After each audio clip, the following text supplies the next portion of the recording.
अच्छा लगा मुझे लखनऊ आके, और मैंने लखनऊ आने के बाद गुड मॉर्निंग लखनऊ भी अपनी एक पोस्ट डाली थी। आपको भी गुड मॉर्निंग है मेरी तरफ से, और इस सेशन की हम शुरुआत कर रहे हैं। और मेरे साथ दो खास मेहमान हैं यहाँ पर। मैं चाहूंगा कि तालियों से इन दोनों खास मेहमानों का स्वागत किया जाए ताकि फिर मैं इस डिबेट को आगे बढ़ाऊंगा। मेरे साथ इस वक्त डॉक्टर सतीश द्विवेदी जी हैं, बेसिक शिक्षा मंत्री हैं उत्तर प्रदेश में, और अभिषेक मिश्रा जी पूर्व मंत्री और युवा हैं।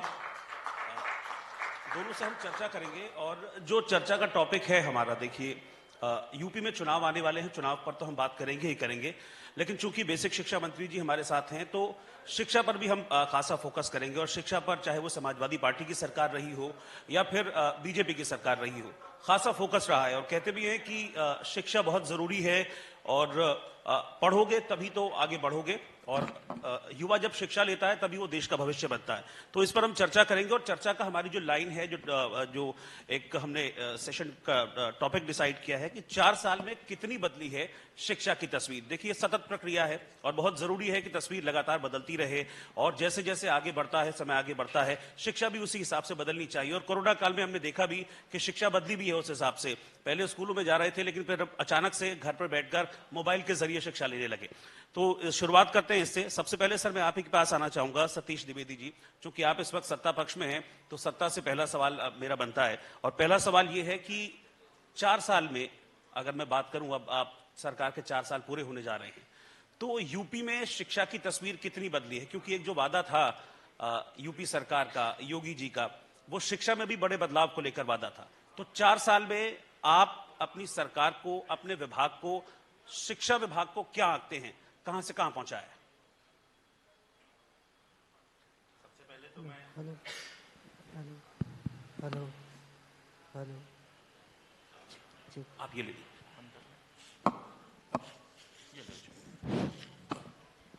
सबसे पहले तो मैं आपको धन्यवाद देना चाहता हूं कि आपने आज ये अवसर उपलब्ध कराया है कि जिन उम्मीदों के साथ, जिस विश्वास के साथ उत्तर प्रदेश की जनता ने भारतीय जनता पार्टी की योगी सरकार को चुना था, अब जब 4 साल होने वाले हैं तो वो उम्मीदें कितनी पूरी हुई हैं। आपने अच्छा प्रश्न किया है कि 4 साल में शिक्षा की तस्वीर कितनी बदली है। वास्तव में तस्वीर बनाने की 2 परिस्थितियां होती हैं। एक तो कोरा कैनवास मिलता है तो कुछ भी बनाइए तो ज्यादा दिखता है, और दूसरा ऐसा फटा चिथड़ा कैनवास मिलता है जिसको पहले धुलकर साफ करना पड़ता है, उसके बाद उस पर चित्र बनाना पड़ता है, तो ज्यादा प्रयास भी कम दिखता है। लेकिन 2017 के पहले के एक उत्तर प्रदेश के एक नागरिक के रूप में, एक छात्र के रूप में, एक शिक्षक के रूप में, जिस भी रूप में उत्तर प्रदेश की शिक्षा की तस्वीर हम देखते थे, बेसिक शिक्षा की जब बात करते थे तो गांव की जो सबसे टूटी फूटी बिल्डिंग होती थी उसको बिना पूछे ही लोग समझ जाते थे कि ये सरकारी स्कूल होगा, प्राइमरी स्कूल होगा। छात्र थे तो शिक्षक नहीं थे, शिक्षक जहां थे वहां छात्र नहीं थे। बच्चों का जो यूनिफॉर्म होता था, एक यूनिफॉर्म खाकी रंग का पहनकर वो निकलते थे। मैं किसी की आलोचना करने के कारण नहीं कह रहा हूं, लेकिन क्यों चुना गया था, क्या उसके पीछे सोच थी, लेकिन ऐसे लगता था जैसे किसी बाल गृह से किसी बाल कैदी निकल करके आ रहे हों। पूरी तस्वीर अस्त व्यस्त थी, और परिणाम यह था कि मजदूर, किसान, गरीब, पिछड़े लोगों ने भी उनके गांव में टिन शेड में चलने वाले एक छोटे से निजी स्कूल में अपने बच्चों को भेजना गंवारा था, लेकिन वो सरकारी स्कूल में अपने बच्चों को भेजना नहीं चाहते थे। ये बेसिक शिक्षा की तस्वीर थी। आपने पूरी शिक्षा की बात कही है, इसलिए बस संक्षेप में कहूंगा, माध्यमिक शिक्षा केवल नकल के उद्योग के रूप में जानी जाती थी। पढ़ने लिखने की जरूरत नहीं है, एडमिशन करा लीजिए, परीक्षा पास हो जाएंगे, पास होने के लिए कुछ पैसे देने पड़ेंगे, आगे भविष्य अंधकारमय हो, इसकी कोई परवाह किसी को नहीं थी। उच्च शिक्षा में भी कमोबेश यही स्थिति थी। आज 4 साल बाद मैं संक्षेप में, सारी बातें तो इस मंच पर इतने कम समय में हो नहीं पाएंगी, 3-4 बातें अगर आपको बताऊं तो माननीय मुख्यमंत्री जी की व्यक्तिगत रुचि के कारण बेसिक शिक्षा सरकार की प्राथमिकता में आई। मिशन कायाकल्प शुरू हुआ। हमारे 1,58,631 कुल विद्यालयों की संख्या थी, और अभी हमने संविलियन किया है। कहीं पर प्राइमरी और अपर प्राइमरी दोनों अगर एक ही कैंपस में थे तो प्रशासनिक सुविधा की दृष्टि से उनको एक साथ जोड़ा है, तो भी 1,35,000 स्कूल कैंपस हमारे पास हैं, और उसमें से 50,000 स्कूलों का हमने कायाकल्प कर दिया है। और जब मैं कायाकल्प कह रहा हूं तो पहली बार उत्तर प्रदेश के सरकारी स्कूलों की फर्श पर टाइल्स दिख रहे हैं। अधिकांश स्कूलों की बाउंड्री बन गई है, जो बची हुई है बन रही है। पंखे लगे हैं, बिजली लगी है, पीने के शुद्ध पानी की व्यवस्था हुई है, किचन सेट बने हैं, शौचालय बने हैं। लड़कियां समझ नहीं पाती थी कि स्कूल जाएं तो शौच के लिए फिर उनको घर आना पड़ेगा, कैसे जाएं। आज हर स्कूल में शौचालय है। दिव्यांगों के लिए भी रैंप बना रहे हैं। खिड़कियां टूटी हुई थी, दरवाजे टूटे हुए थे, उनको ठीक किया है। छत जहां टपक रही थी उसका मरम्मत किया है, प्लास्टर किया है, और पूरी शिक्षाप्रद चित्रकारी की है कि बच्चा इंटरवल के टाइम में बैठे बैठे अपनी दीवारों से भी पढ़ सकता है। 50,000 स्कूलों का ये काम पूरा किया है। 33,000 में काम चल रहा है, और हमारा लक्ष्य है कि 2022 के फरवरी मार्च तक सारे स्कूलों का कायाकल्प करेंगे। स्कूल में टीचर नहीं थे, इस नाते स्कूल बंद था। और मैं गर्व के साथ यहां कहना चाह रहा हूं, अभी महेंद्र जी ने बताया, पिछले 3.5 साल में उत्तर प्रदेश की योगी सरकार ने 1,19,348 शिक्षकों की भर्ती केवल बेसिक शिक्षा में की है। 1,894 का विज्ञापन अभी निकला हुआ है। 1,21,000 शिक्षकों को हमने स्कूल भेजने का काम किया है। और पहली बार उत्तर प्रदेश में ऐसा हुआ है कि कोई भी स्कूल शिक्षक विहीन नहीं है। और अब इससे आगे चल रहे हैं हम, जो पीपुल टीचर रेशियो है उसको मेंटेन करने की कोशिश कर रहे हैं। जो आइडियल रेशियो है वो प्राइमरी में 1:30 का है, जिसको 1:35 तक हमने पहुंचा दिया है, और भी सुधार करने का प्रयास कर रहे हैं। अपर प्राइमरी में थोड़ी स्थिति खराब इसलिए शिक्षकों के मामले में नहीं क्योंकि सीधी भर्ती नहीं होती है, उस दिशा में भी कोशिश कर रहे हैं। तीसरी बात, पूरे विभाग को, उत्तर प्रदेश का बेसिक शिक्षा विभाग सबसे पुराने ढर्रे पर चलने वाला विभाग था। हमने मानव संपदा पोर्टल लागू किया। आज हमारे एक एक शिक्षक का डिटेल हमारे पोर्टल पर है, कोई भी देख सकता है। इसलिए पिछली सपा और बसपा की सरकारों के समय में कुछ लोगों ने रैकेट चलाकर जो फर्जी शिक्षकों की भर्ती कराई थी, उनको भी तेजी से हम पकड़ पा रहे हैं अपने सिस्टम से, उनको बर्खास्त कर रहे हैं। FIR दर्ज हो रहा है, रिकवरी हो रही है। हजारों शिक्षकों के खिलाफ हम ये कार्रवाई कर चुके हैं। हमारे पास डेटा नहीं था, सबसे बड़ी मुश्किल थी कि हमारे पास किस स्कूल में कितने टीचर हैं, कौन सा टीचर है, कितने बच्चे हैं, कौन सा बच्चा है, ये जानकारी नहीं थी। वो सारी की सारी जानकारी हमने डिजिटल की है। शिक्षकों का लीव का एप्लीकेशन, पेंशन, GPF, वो सारी चीजें उनकी हम डिजिटल कर रहे हैं। हमने एक national initiative for student school teachers heads and associate का एक भारत सरकार ने चलाया शिक्षकों के प्रशिक्षण का अभियान। कोरोना लॉकडाउन के पहले बड़ी संख्या में हम प्रशिक्षण कर रहे थे, बाद में हमने ऑनलाइन पूरा किया। दुनिया का सबसे बड़ा टीचर ट्रेनिंग प्रोग्राम कि नौकरी में आने के बाद भी कैसे अच्छे से पढ़ाना है उसको लेकर। दीक्षा पोर्टल का हमने इस्तेमाल करना शुरू किया, और दीक्षा पायनियर के रूप में भारत सरकार ने उत्तर प्रदेश सरकार को पुरस्कृत किया कि दुनिया भर में किसी भी विषय की बेस्ट टीचिंग की जो प्रैक्टिसेज हैं, उनके वीडियोज उस पर उपलब्ध हैं। हमारे टीचर उसका इस्तेमाल कर रहे हैं। हमने 5,000 से अधिक स्कूलों में उत्तर प्रदेश में स्मार्ट क्लासेज शुरू कर दिए हैं। अन्य स्कूलों में भी प्रयास कर रहे हैं। हम PhD तक की शिक्षा पूरी करके आए, हमको उत्तर प्रदेश में स्मार्ट क्लास पर पढ़ने का सौभाग्य नहीं प्राप्त हुआ, लेकिन आज गांव, गरीब, मजदूर, किसान का बेटा जहां पढ़ता है, ऐसे स्कूलों में भी स्मार्ट क्लास पर बच्चे पढ़ाई कर रहे हैं। हमने स्कूलों में योगा शुरू किया है। हमने स्कूलों में एलुमनाई एसोसिएशन बनाना शुरू किया है। CSR फंड का, पंचायती राज व्यवस्था का, लोगों का, तमाम सारे मीडिया के हमारे मित्रों ने स्कूलों को एडॉप्ट किया है। हमारे बरेली में अभी ऐसे 6 स्कूल बन रहे हैं जो 6-6 करोड़ की लागत के हैं। बनारस में एक आराजी लाइन ब्लॉक है, वहां का ढंडोरपुर एक गांव है, 1.5 करोड़ की बिल्डिंग एक संस्था के सहयोग से खड़ी हुई है। पूरा परिदृश्य उत्तर प्रदेश के स्कूलों का बदल रहा है।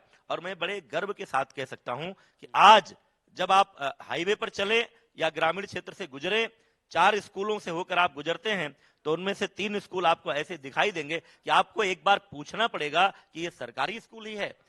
तो इंफ्रास्ट्रक्चर भी हमने चेंज किया है, उसका भी कायाकल्प किया है। एकेडमिक पोर्शन को भी ठीक किया है।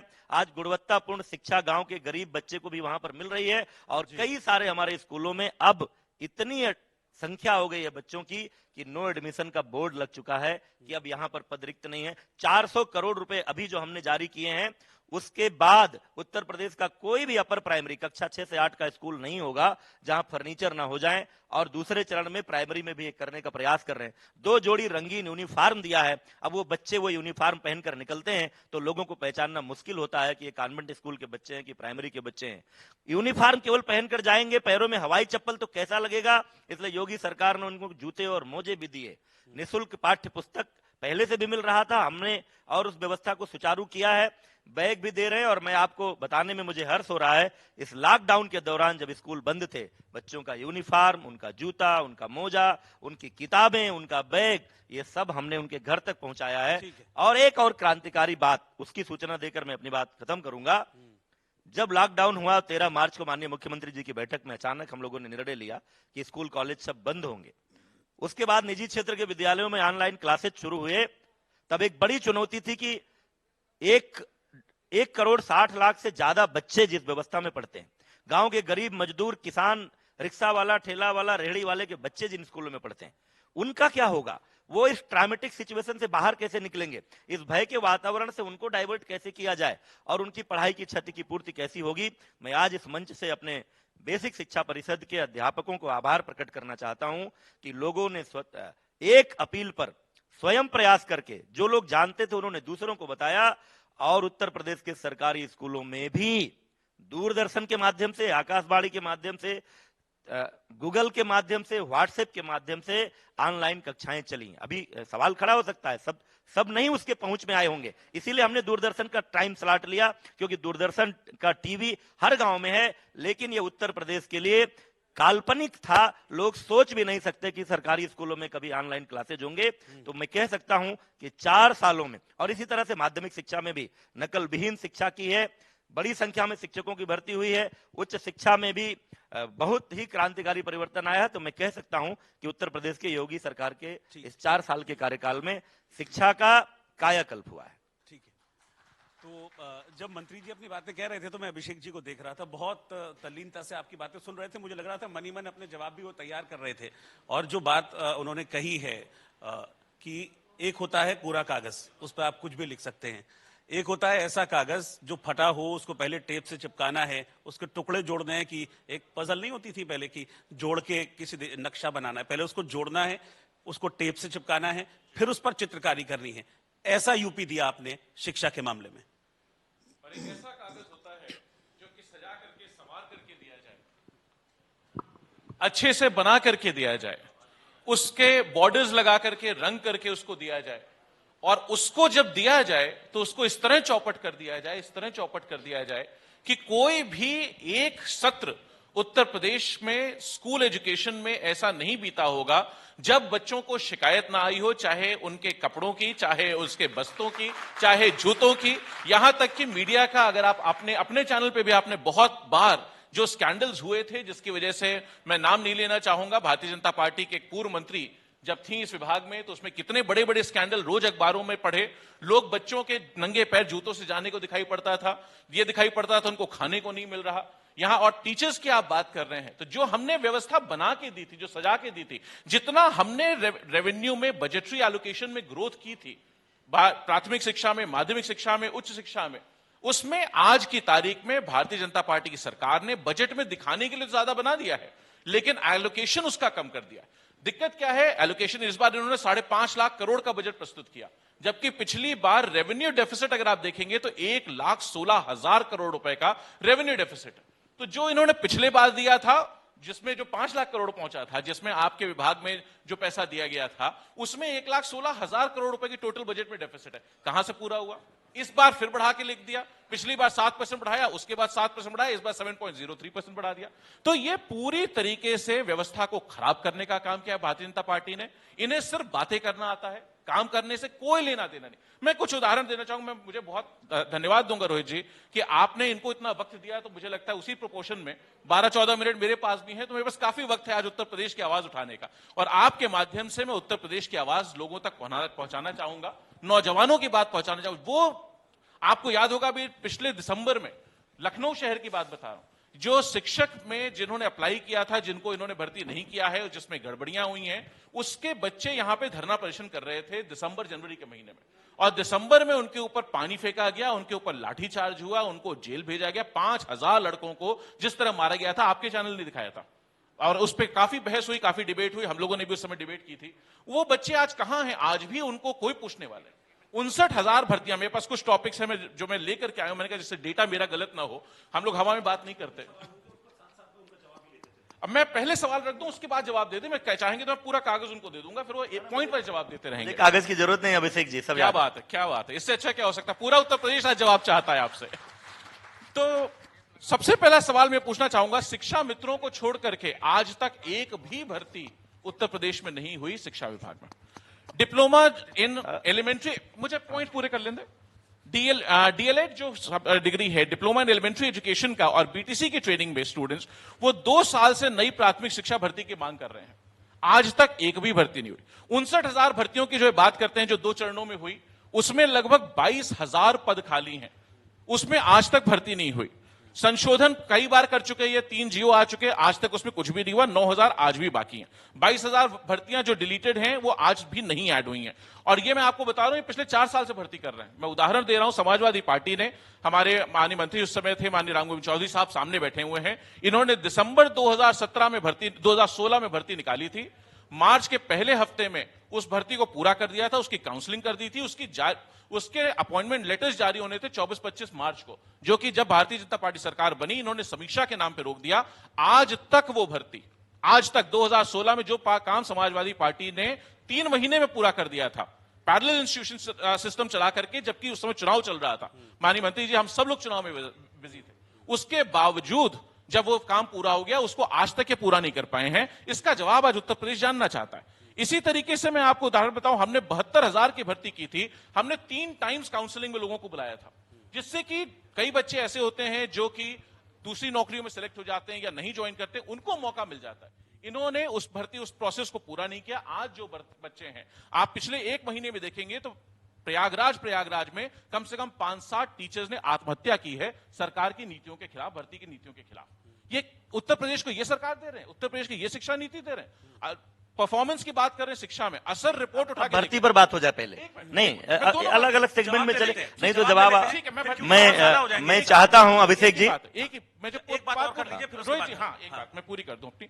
इसी तरीके से, बिल्कुल ठीक है, इसी तरीके से जो हमारे दिव्यांग हैं, जिनका 4% रिजर्वेशन है जियो के हिसाब से, उनकी भर्ती पूरी नहीं हुई। SC/ST की भर्ती पूरी नहीं हुई, ओबीसीज की भर्ती पूरी नहीं हुई। ओबीसीज में जहां रिजर्वेशन का स्पेसिफिकेशन है, 1914 का जियो है, 2006 का जियो है, उसका पालन नहीं हो रहा है। तो आज की तारीख में भर्ती के नाम पर पूरी तरीके से, अभी इन्होंने बताया 1.5 लाख भर्तियां हुई हैं, मुझे बता दें कहां हुई हैं। एक भी भर्ती, 59,000 की भर्ती हुई, जिसमें भी 9,000 की भर्तियां आज भी बाकी हैं। ठीक है, अब इसका जवाब मंत्री जी, हाँ, जवाब दीजिए। अब मैं क्या कहूं, मैं तो सुनता हूं कि शायद अभिषेक जी प्रोफेसर भी हैं या रहे हैं। अब एक प्रोफेसर से ये उम्मीद नहीं कर सकता मैं इस मंच पर कि जो सामने प्रत्यक्ष रूप से दिख रहा हो उसको लेकर आप इतनी गलत बयानी करें। मैं आपके 72,000 की बात नहीं करता हूं, यद्यपि कि आपकी सरकार जब चुनाव की अधिसूचना जारी हो जाती है तो इसलिए नहीं करता। नहीं, मैं मुझे दीपक जी, मैंने अभिषेक जी बड़े धैर्य से सुना है, मैं कोशिश करूंगा आपके हर प्रश्न का उत्तर देने का। आपको प्रायः चुनाव की अधिसूचना जारी होती है, कोई चुनाव सिर पर होता है तभी याद आती है कुछ करने की।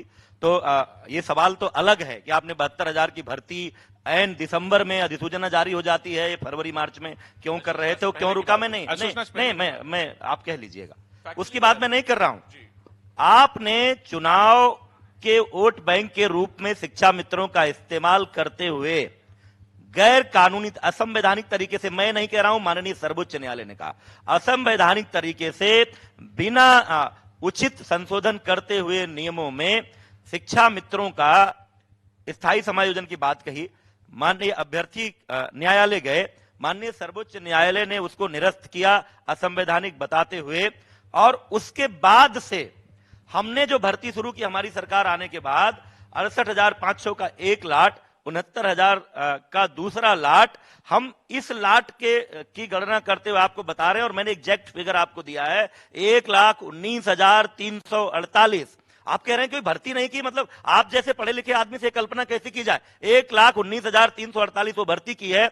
एडेड जो जूनियर हाई स्कूल थे उसमें भ्रष्टाचार की शिकायतें होती थी कि पैसा लेकर भर्ती की जाती है, सरकार ने उस भर्तियों को भी अपने हाथ में लिया, और 1,894 पदों का विज्ञापन अभी जारी है। पहली बात।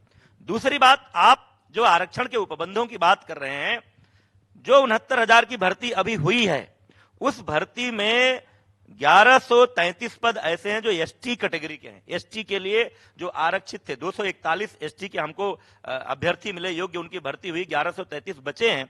एससी संवर्ग के लोग कहते हैं कि इसमें हमको भर के इसको पूरा कर दीजिए। मैंने विधानसभा में भी इस प्रश्न का उत्तर दिया कि सरकार के आरक्षण के उपबंधों के नियम है, उनका पालन करते हुए जो कानूनी प्रक्रिया है उस कानूनी प्रक्रिया से हम इसको भी भरेंगे। वो इतना तकनीकी कारण से बचा हुआ है।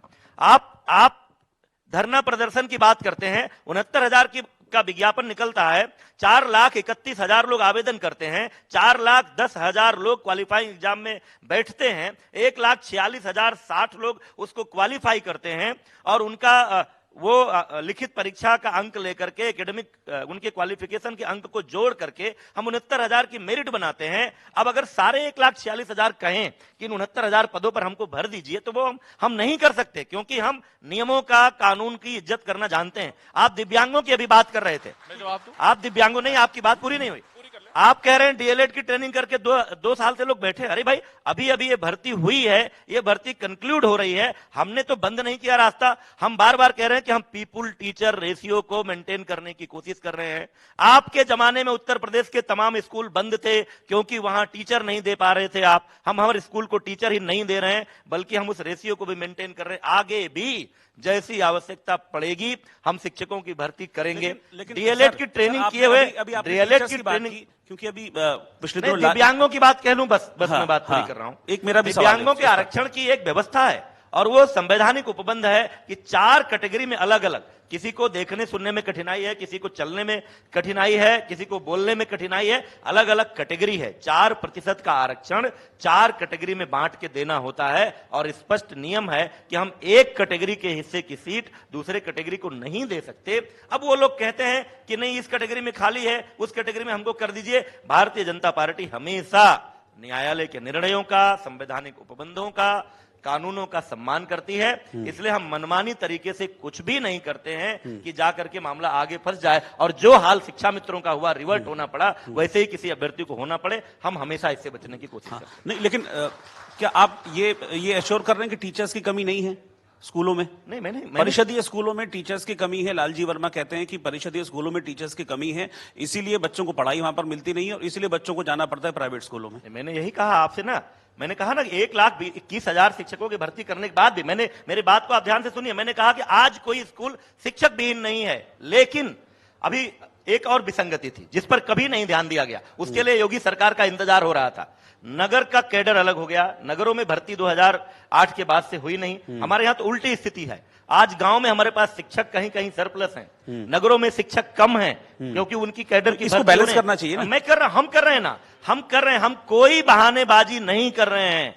हम प्रस्ताव तैयार कर चुके हैं, कैबिनेट में ले जाने वाले हैं, नगर और ग्रामीण क्षेत्र का विभाजन खत्म कर रहे हैं और उसके बाद इसी समर वेकेशन में हम ग्रामीण क्षेत्र में जहां कई जगहों पर अतिरिक्त शिक्षक हैं उनको ट्रांसफर करके नगरों में भेजेंगे। नगर में भी शिक्षकों की कमी पूरी कर रहे हैं। माननीय मुख्यमंत्री जी ने व्यक्तिगत रुचि लेकर नगर विकास विभाग को भी निर्देश जारी किया और कायाकल्प में अब नगर विकास विभाग भी शामिल हो रहा है। स्मार्ट सिटी के फंड से पैसा मिल रहा है। बहुत सारे वर्षों से हम उसके जिम्मेदार नहीं हैं। 50 साल से नगरों में किराए के मकान में स्कूल चल रहे थे, एक एक कमरे के मकान में स्कूल चल रहे थे।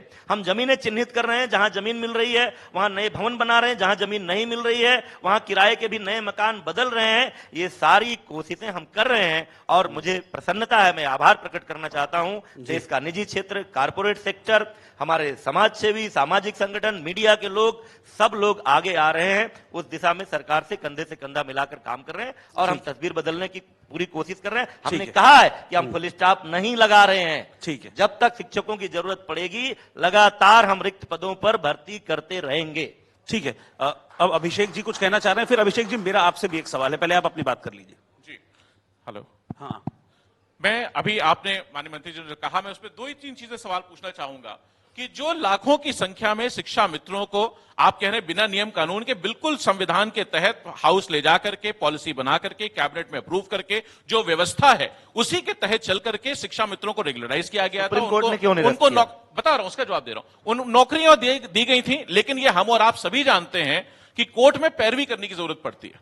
कोर्ट में अगर आप अपना मुकदमा पैरवी करने न जाएं तो कोर्ट में कोई भी मुकदमा हारा जा सकता है और कोई भी जीता जा सकता है। ये सिर्फ उस मुकदमे को इसलिए नहीं ठीक से लड़ा भारतीय जनता पार्टी सरकार ने क्योंकि वो 3.25 लाख लोगों को, जिसमें गरीब भी थे, पिछड़े भी थे, दलित भी थे, नौजवान भी थे, बच्चियां भी थी, बेटियां भी थी, माताएं भी थी, उन सब लोगों को नौकरी मिल जाएगी, उसका क्रेडिट माननीय अखिलेश यादव को मिल जाएगा। इस वजह से सिर्फ इस एक बात को कि नौजवान को, मुसलमान को नौकरी ना मिल जाए, उस बात के लिए इन्होंने उसकी पैरवी नहीं की, जो कि वहां से होके आ गया। अब मैं कोर्ट का भी जवाब दे दूं, जो आपने कोर्ट की बात करी। हमने अनुदेशक भर्ती की थी 2013 में, 7,000 रुपए पे उसकी शुरुआत की थी। हमने भारत सरकार को, प्रोजेक्ट अप्रूवल बोर्ड को, पीएबी को प्रपोजल बना करके भेजा कि इसको 7,000 की जगह 15,000 कर दिया जाए। 2015 में भारत सरकार से अप्रूवल आ गया, उसमें 1,470 रुपए बढ़ाए गए, जो कि हम 8,470 रुपए अपने निर्देशकों को देने लगे। उसके बाद हमने फिर से 2016-17 में हमने दोबारा प्रपोजल बनाया भारत सरकार को भेजा कि अनुदेशकों को नहीं, 8,500 में नहीं पूरा पड़ रहा, इसे 15,000 कर दिया जाए। तो भारत सरकार ने कहा ठीक है, हम 15,000 कर दे रहे हैं, उत्तर प्रदेश अपना हिस्सा देने को तैयार है। हमने कहा बिल्कुल उत्तर प्रदेश तैयार है, माननीय मंत्री जी थे, उन्होंने निर्णय लिया कि उत्तर प्रदेश बिल्कुल देगा, जितना देना होगा नौजवान को हम देंगे। तो 15,000 रुपए अप्रूव होकर के आ गया। लेकिन जब भारतीय जनता पार्टी सरकार आई, इन्होंने अपने मैनिफेस्टो में, दिक्कत है ना, इन्हें अपना संकल्प पत्र याद ही नहीं रहता, इन्होंने अपने मैनिफेस्टो में लिखा कि उसको मानदेय और बढ़ाया जाएगा अनुदेशकों का। आकर के पहले इन्होंने वापस 8,500 किया, और अभी कुछ दिनों पहले, मुझे लगता है 6 महीने पहले, वापस से जो 15,000 भारत सरकार का अप्रूव्ड मानदेय है, इन्हीं की भारत सरकार है, जिस प्रधानमंत्री के रोज हर एक सेंटेंस में 3 बार नाम लेते हैं, उन्हीं प्रधानमंत्री जी की सरकार का अप्रूवल है। और उसमें आज वापस से उस जो अनुदेशक हैं उनका वापस से 7,000 रुपए कर दिया गया। तो आप सोचिए, जिसको समाजवादियों ने 15,000 पहुंचाया था, उसको वापस 7,000 ला दिया। कैसे ही बात करते हैं। और हाईकोर्ट का उस पर आदेश है, हाईकोर्ट के सिंगल बेंच का आदेश है, लखनऊ बेंच का आदेश है, इलाहाबाद बेंच का आदेश है, उसका पालन करना है। 15,000 देना है, नहीं दे रहे, कब दे देंगे ये बता दें। कहूं ठीक है, हाँ। बिल्कुल। आज मेरा एक विश्वास पक्का हो गया कि कोई प्रोफेसर, वैज्ञानिक, कितना भी पढ़ा लिखा आदमी समाजवादी पार्टी में आ जाएगा तो उसकी बुद्धि कुंद हो जाएगी। मुझे कष्ट है। मैं यहां एक केवल शिक्षा मंत्री के रूप में इस मंच पर नहीं बैठा हूं, मैं एक शिक्षक भी हूं, और अभिषेक जी भी उसी फ्रेटर्निटी से जुड़े हुए हैं।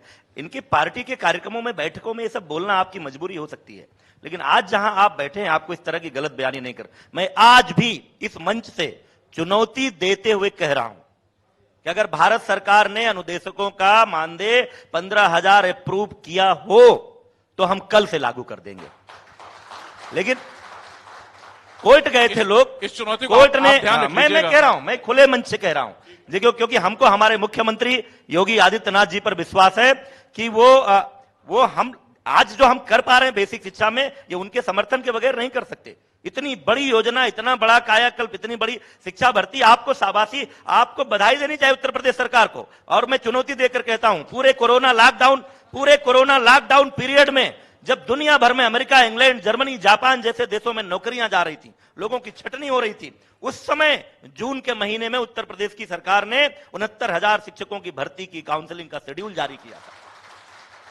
मामला सुप्रीम कोर्ट में गया, इसलिए थोड़ा विलंब हुआ, लेकिन पूरी दुनिया में एक उदाहरण बता दीजिए जब इस कोरोना की महामारी के दौरान 69,000 लोगों को, और आप नौजवानों को कभी मुसलमान कह देते हैं, कभी दलित कह देते हैं, हम नौजवान को नौजवान के रूप में जानते हैं, हम सबका साथ सबका विकास की अवधारणा के रूप में काम करते हैं, इसलिए हम नौजवानों के मन में जाति का जहर नहीं बोना चाहते। मैं अनुदेशकों को लेकर आपसे कह रहा हूं, माननीय न्यायालय ने कोई निर्णय दिया था जिसमें उन्होंने ये बढ़ाने को कहा था, कोई निर्णय मामला, भाई मुझे आप ज्यादा विद्वान हैं, मुझे एग्जैक्ट नहीं याद है किस तारीख को कौन सा निर्णय दिया था। निर्णय दिया था, बढ़ाने को कहा था।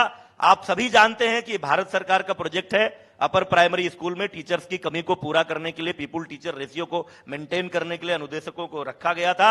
और उस सिफारिश को जब तक भारत सरकार की cabinet committee on economic affairs जब तक एक्सेप्ट नहीं करेगी, तब तक वो लागू नहीं हो सकता। और आज की तिथि यही है कि 7,000 से ज्यादा का मानदेय सीसीईए ने एक्सेप्ट नहीं किया है। जिस दिन केंद्र सरकार उस मानदेय को बढ़ाएगी, हम तुरंत ही राज्य सरकार का अंशदान देंगे, उसको बढ़ाकर पूरा। ठीक है, चूंकि बाकी मेहमान भी हैं, आगे सेशंस भी करने में, एक छोटा सा सवाल आपसे करना चाहूंगा। जब बीजेपी की सरकार आई थी, उससे पहले एक सीएजी की रिपोर्ट आई थी, और वो सीएजी की रिपोर्ट ये कहती थी कि अखिलेश यादव की सरकार के 4 सालों में 7 लाख छात्र सरकारी स्कूलों में कम हुए।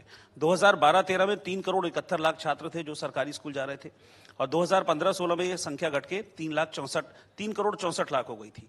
क्यों ऐसा? और करीब कई ऐसे छात्र थे जिनको किताबें वगैरह भी नहीं मिल रही, सीएजी की रिपोर्ट में, मैं नहीं कह रहा हूं ऐसा। जी, मुझे लगता है कि आपने शायद अभी जो लेटेस्ट 2020-2021 की सीएजी रिपोर्ट आई है या जो एसर की रिपोर्ट आई वो शायद नहीं पढ़ी। अगर वो पढ़ लेते तो आप ये सवाल न उठाते, क्योंकि उसका जो डेटा है वो डेटा ये साफ बताता है कि उत्तर प्रदेश की जो परफॉर्मेंस है अपने शिक्षा देने में, टीचरों के रेशियो में, जो डिलीवरी है, मैथमेटिक्स की स्किल्स है, रीडिंग, जो 3 आवर्स की बात हम करते हैं उसमें कहीं ना कहीं बहुत बड़ा गिरावट आई है। भारत सरकार के साथ जो भारत के लेवल पे एजेंसी की सर्वे होता है उसमें लगातार उत्तर प्रदेश पे सवाल उठाए गए हैं। आपने जो डेटा दिया उसका मैं चेक करा लूंगा, मुझे इस स्पेसिफिकली अगर आप डेटा पहले देते तो मैं आपको जवाब भी दे देता, लेकिन आज की जो 2021 की रिपोर्ट है उसका डेटा यही है कि भारतीय जनता पार्टी सरकार ने उत्तर प्रदेश का जो कैनवस समाजवादियों ने सजा करके दिया था, बना करके दिया था, उसको गोल्डन बॉर्डर लगा करके दिया था, उसको फाड़ने का, खराब करने का, गंदा करने का काम किया है और शिक्षा को खराब करने का काम। ठीक, अब ये तो जनता है, तय कर लेगी। मैं इस पर कुछ कहना चाह रहा हूं। सब आपका जो आंकड़ा अभी आया है, देखिए मैं दावे के साथ कह रहा हूं, आप आंकड़ा चेक करा लीजिए। उत्तर प्रदेश में योगी सरकार आने से पहले लगातार उत्तर प्रदेश के सरकारी स्कूलों में प्रति वर्ष पिछले साल की तुलना में नामांकन घट रहे थे, क्योंकि लोग अपने बच्चों को वहां नहीं भेजना चाह रहे थे। लेकिन 2017 से सरकार आई, जून 18 में स्वयं माननीय मुख्यमंत्री जी ने मेरे सिद्धार्थनगर में, नेपाल के बॉर्डर पर बसा हुआ पिछड़ा हुआ जिला था, एस्पिरेशनल डिस्ट्रिक्ट में उसका नाम था, वहां जाकर स्कूल चलो अभियान का शुभारंभ किया। उसके कारण लाखों की संख्या में उन बच्चों में वृद्धि हुई। मैं कह रहा हूं आज हमारे पास 1000 के नामांकन वाले स्कूल भी हैं, आपके लखनऊ में है 500 की संख्या के स्कूल, 400 की संख्या के स्कूल, और कई सारे हमारे स्कूल आप सोशल मीडिया पर देख रहे होंगे, वो नो वैकेंसी नो एडमिशन का बोर्ड लगा रहे हैं। लगातार नामांकन बढ़ा है, क्योंकि जो हमने छात्रों की सुविधाएं बढ़ाई हैं, हमने कौन टूटे फूटे बिल्डिंग में जो कभी भी ढह सकती हो उसमें अपने बच्चे को कौन भेजना चाहेगा। हमने छात्रों की सुविधाएं बढ़ाई है, स्कूलों की तस्वीर अच्छी की है, अच्छे शिक्षकों की भर्ती की है, पूरा वातावरण सुधारा है। और एक जिस आंकड़े की बात आप कर रहे थे अभिषेक जी, अभिषेक जी नहीं बता रहे, सरकार मेरी है, मैं बता रहा हूं। सरकार अगर नो एडमिशन का बोर्ड लगा रही है तो बड़ा जो आपने सीएजी की रिपोर्ट की बात की और जिस रिपोर्ट की बात अभिषेक जी कर रहे थे, ये नहीं बता पाए। इनको तो हमारी सरकार की आलोचना करते हुए कहना चाहिए था कि जो आंकड़ा आया केंद्र सरकार की नीति आयोग का, उसमें उत्तर प्रदेश 20वें पायदान पर था। मैं बता रहा हूं, ये पता नहीं क्यों छिपा गए, लेकिन वो कौन सा रिजल्ट है, उसका डेटाबेस क्या है। 2016-17 के शैक्षिक सत्र में जो आंकड़े इकट्ठे किए गए थे, उस आधार पर नीति आयोग ने जो रैंकिंग की थी, उसमें उत्तर प्रदेश 20वें पायदान पर था। मैं आपको गारंटी देता हूं कि जब 2021-22 के डेटाबेस पर अगला रिजल्ट नीति आयोग का जारी होगा तो देश के टॉप 10 प्रदेशों में उत्तर प्रदेश की स्थिति रहेगी। ठीक है, अब मैं कह सकता हूं नहीं रहेगी, लेकिन ये अगले साल के लिए है। अगले साल जब आप कभी उत्तर प्रदेश का भला चाहते ही नहीं, इसलिए आप तो बदुआ देंगे ही कि नहीं रहेगी, क्योंकि आपने कभी उत्तर प्रदेश का भला नहीं। आपने जो तस्वीर बिगाड़ी, आपने तो पूरे प्रदेश की तस्वीर बिगाड़ दी थी। और किसने कोरे कागज पे चित्रकारी की, ये पब्लिक तय कर लेगी, क्योंकि बहुत ज्यादा वक्त है नहीं, 10-11 महीने का वक्त है। और देखते हैं फिर उसके बाद क्या। आप दोनों का बहुत बहुत शुक्रिया, आप हमारे साथ जुड़े इस सेशंस में और आपने हमसे बातचीत की। सतीश जी, अभिषेक जी, बहुत बहुत शुक्रिया आपका, थैंक यू वेरी मच। बहुत शुक्रिया। 4 साल में कितनी बदली है। और रुक कर लेते हैं बड़ी खबर का। इंडिया न्यूज के